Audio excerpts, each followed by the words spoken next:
On ramène du guanciale. C'est une petite goutte de grappa. Tu peux même manger ça comme ça. On va bien.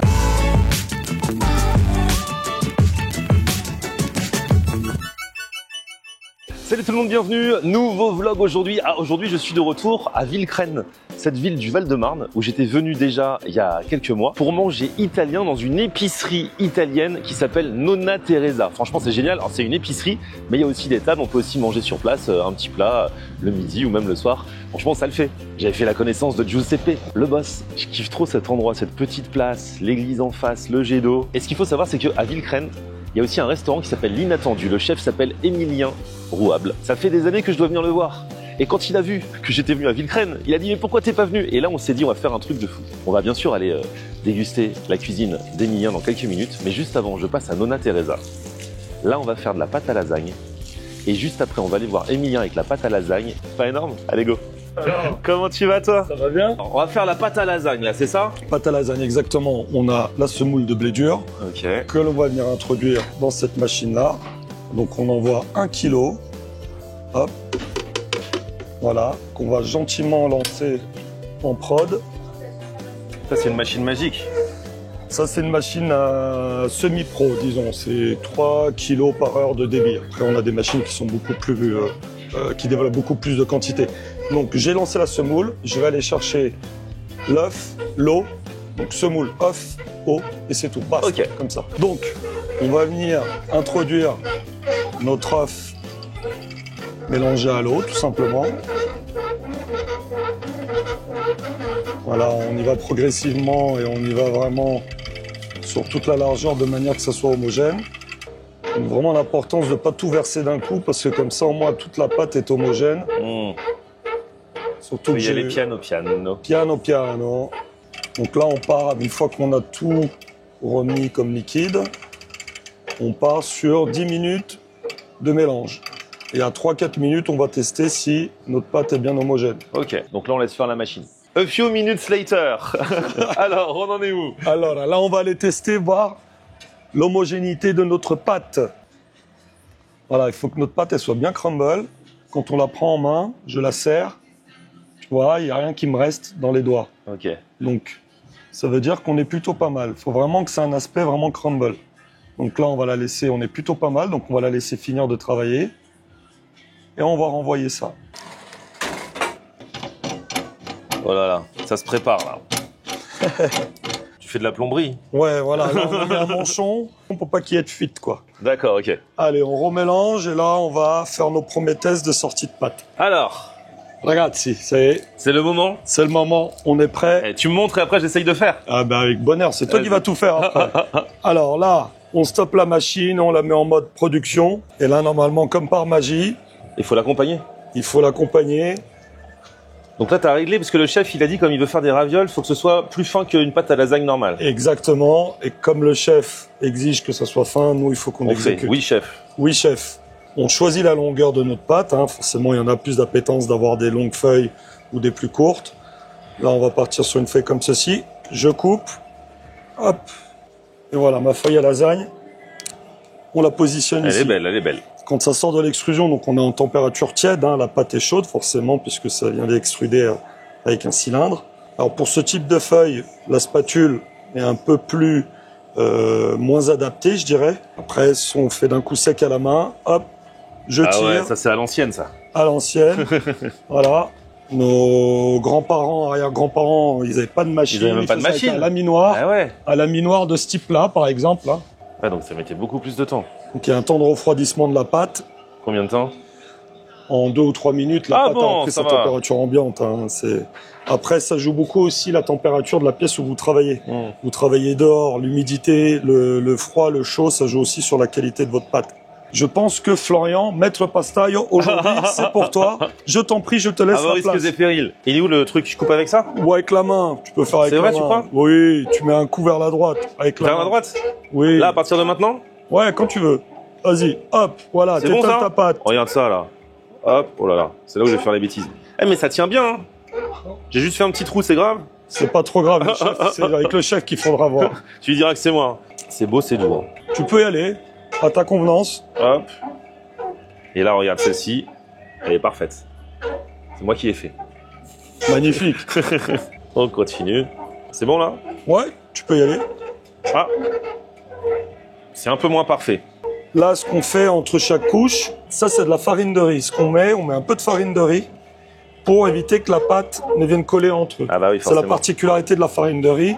Elle est adaptée pour éviter que la pâte ne vienne coller. Tout faire, c'est ne rien faire. C'est la pensée du philosophe. Donc là, pour la pâte à lasagne, on est bon. Là, maintenant, le chef, il a demandé qu'on lui ramène du guanciale aussi. Du guanciale. Donc je vais ça, demander le guanciale, c'est ce qu'on met dans les vrais carbonara, la notamment. carbonara, C'est exactement. pas des lardons. Non, c'est pas des lardons. Le chef t'a demandé quoi aussi?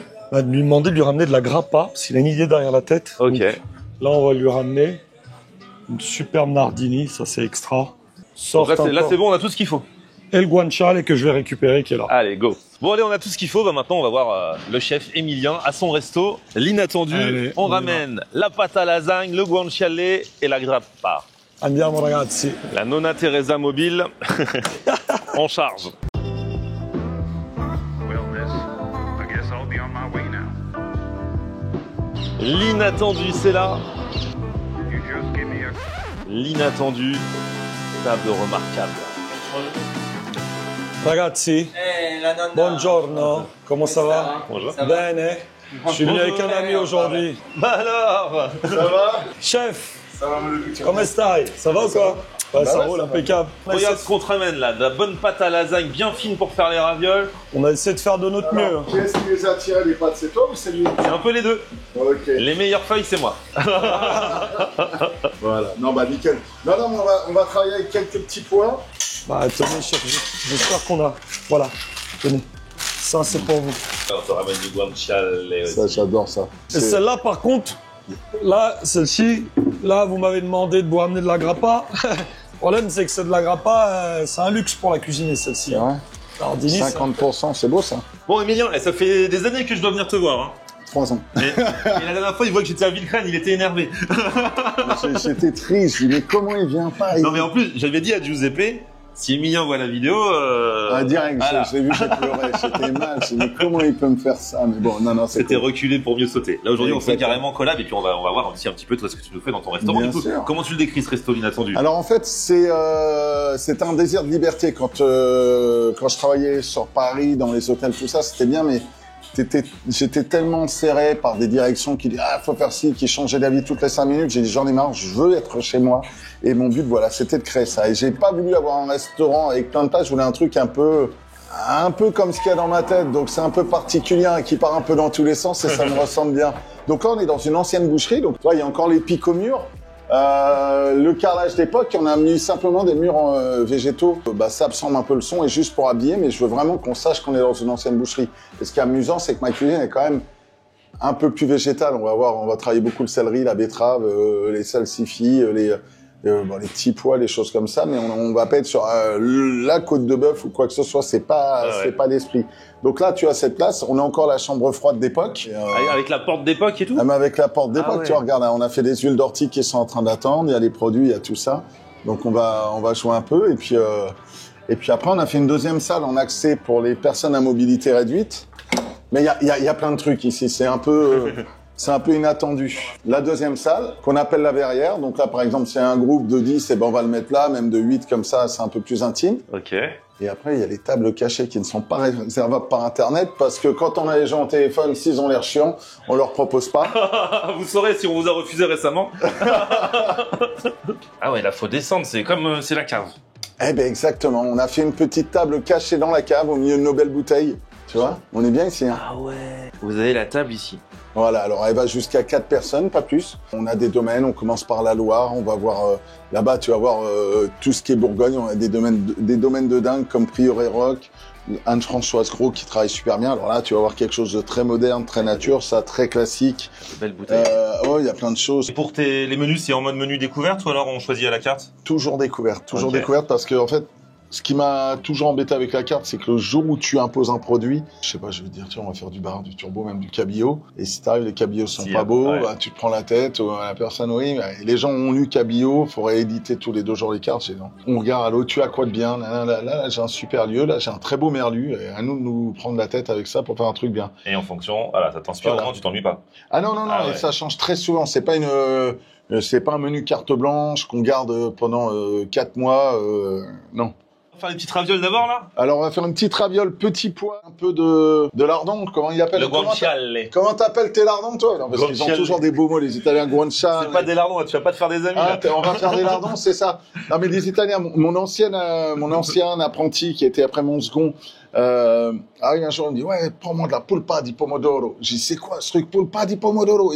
Je cherche, je sais pas c'est quoi. À l'époque il y avait pas les portables pour trouver. Ouais. Je dis ça a l'air stylé, c'est un beau mot et tout. Il me dit bah je la ramène. Et il arrive une boîte de pulpe de tomate. Je dis polpa di pomodoro. Ah, mais c'est mieux en italien. Ouais mais ça fait bien, ça donne envie. La pulpe de tomate. C'est plus sexy en italien, c'est ça. Ouais. Pas forcément.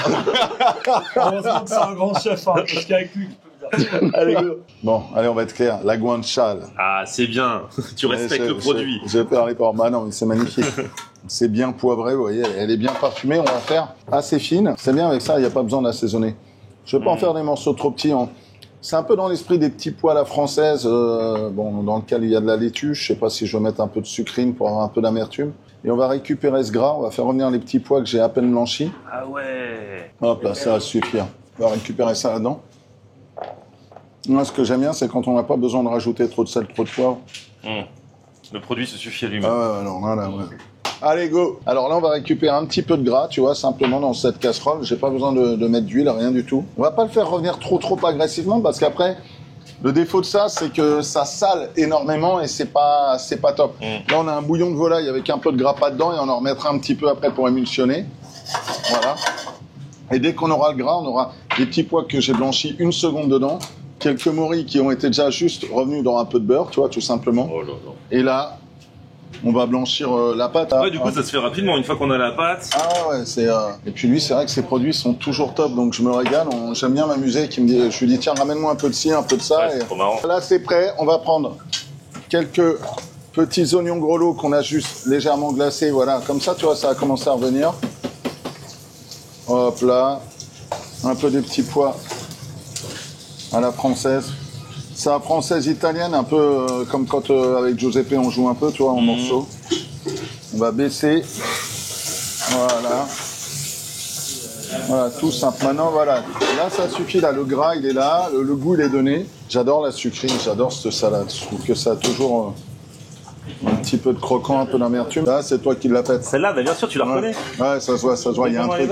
Il y a un truc, tu vois. Ah. Non, franchement, faut qu'il t'embauche, faut qu'il t'embauche.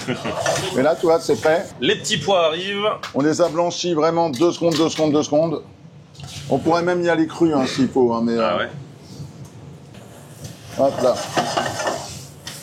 Tout simplement, on va pas se prendre la tête. On va lier le tout avec une cuillère de jus de viande. Et dès qu'il va avoir fondu, ça va suffire et on est prêt. Tu vois, la salade encore croquante. Les petits pois, c'est à peine pour les réchauffer. La guanciale va te donner toute la générosité du goût. Et à côté de ça, on a notre petite émulsion. Et ça, juste pour émulsionner. Bouillon de volaille. Juste une petite goutte de crème. Voilà. Une petite goutte. Rien que ça suffit. Tu vois, tu pourrais. Ça, moi, ça, c'est des plats que j'adore. Bah, Ça, tu peux même manger ça comme ça. Ouais, bien sûr. Ouais, et tu Ah non, sens. mais ça sent trop bon, les gars. Tu sens le grain de la guanciale. Mais vu que je suis normand, pour moi, pour l'émulsion, il faut toujours un peu de beurre. Ah bah forcément. Et puis voilà, maintenant on va y aller. Hop, là, le temps que ça réchauffe, on va emmener les petites herbes là-bas. Tu m'as mis l'émulsionneur, hop, on est top. Donc là, en porte-pièce. Voilà. On va faire comment on appelle ça, une raviole ouverte, et en plus ça permet... Ah ouais, raviole ouverte, ok. Chaud Alors, devant. on va dire petit pois à la française de Menton. Parce que elle est quand même un peu bien axée italienne. Ah ouais, c'est Je pas prends les loin. cuillères. Enfin, française de Menton, ouais, mais faite par un Parisien, parce que n'oublions pas, on est champion d'Europe devant les Italiens. Ah, ouais, je prends tes produits, je les mets à la française, tu vois. Même ta guanciale est à la française, tu vois. Tout simplement, un peu de gourmandise. Et là, maintenant, on va recouvrir ça. Et là, par contre, on va faire voyager avec l'Italie, tu vois. Hop là, tu vois, tout simplement. Et là, du coup, on recouvre avec la pâte. Voilà. Et là, après, on va faire la petite émulsion de grappa qui est derrière. Qu'on va un peu corser. Hop là, juste ça, j'appuie un peu, c'est juste pour qu'on puisse se mettre un peu d'émulsion de grappa. L'émulsion, ça va donner un peu de douceur. Alors, pour l'histoire, quand je mange quelque chose, j'ai besoin que ça soit digeste. je me suis rendu compte que quand je mets un plat juste avec du jus, c'est lourd, et quand tu rajoutes une émulsion, bah, j'arrive à manger plusieurs plats quand ça s'allège. Et c'est même pas une question de quantité, c'est vraiment des fois une question de sensation. Donc voilà, on a commencé à jouer là-dessus, et puis et je trouve que ça fait du bien, que ça rince un peu le palais. Quand t'as juste un seul plat avec du jus, c'est super gourmand. Mais quand on met plusieurs à la suite, après tu satures malheureusement, et puis voilà. Là, on va se mettre une petite goutte de grappa, juste pour donner un peu. Là, ça va donner un peu d'intensité. Ça va être l'esprit du jus de citron, quoi, le petit côté corsé. Petite goutte, hein. Ouais, petite goutte. Hein. Toi, t'es goutte, hein. Petite goutte de crème. Ah, ça embrasse bien, hein.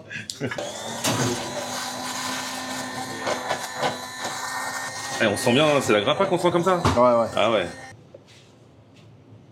On va y aller tout simplement un peu comme ça, voilà, tu vois, hop là. Ah ouais.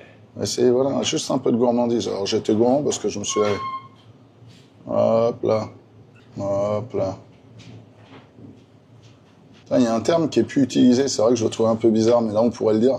Un peu food porn, tu vois. Ah, c'est vrai qu'on dit plus du tout ça. Quand j'ai démarré YouTube il y a presque 10 ans, c'était le mot. On entendait le mot food porn et je m'étais pas fait la réflexion, mais ça fait des années que j'ai pas entendu. Non, mais c'est vrai, non, mais j'étais en train de me le dire là. Ah ouais, c'est ouf. De toute façon, les termes, dès que c'est marqué porn, ils sont fermés. Je vais regarder tous ces pays en dépression. Bon, alors, il y a le talent du chef, mais ça donne presque l'impression que c'est simple. Mais c'est super simple, hein. La cuisine, il faut pas qu'elle soit compliquée. Hein.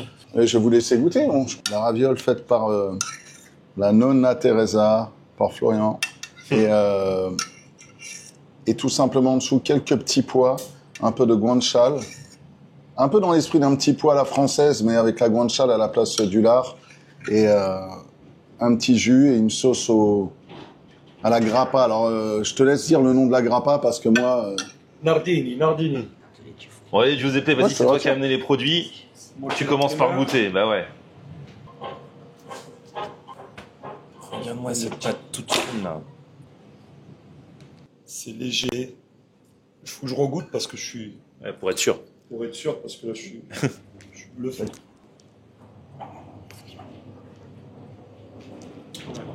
Ça vous plaît? Franchement, chef, c'est extra. C'est léger, en fait. L'émulsion grappa, comme tu disais tout à l'heure. Tu sens le parfum de la grappa, mais après, le but, c'est pas un apéro, quoi, donc... Non, mais tu pourrais en manger 10, des ravioles comme ça. Eh, je vais goûter la petite émulsion, là. Oh, c'est la grappa, on la sent bien. Oui. On la sentait à l'odeur, mais on la sent aussi au goût. Hein. Ah bah il faut, hein, si tu mets quelque chose, faut qu'on le sente. Hein. Ah bah et là c'est réussi mon gars. C'est plein de goût les amis. Hein. C'est délicieux, c'est une explosion en bouche. Ah bah c'est le but c'est ça, tu vois, et que voilà, t'as des produits dingues de chez Giuseppe. Et nous après on va jouer avec ça et on va bien s'amuser quoi. Eh, Emilien, franchement respect. Respect aux deux là, parce que c'est grâce aux deux qu'on vient de se régaler là. C'est grâce à tes pastas parce que on a vrai. senti une petite différence quand même. Merci.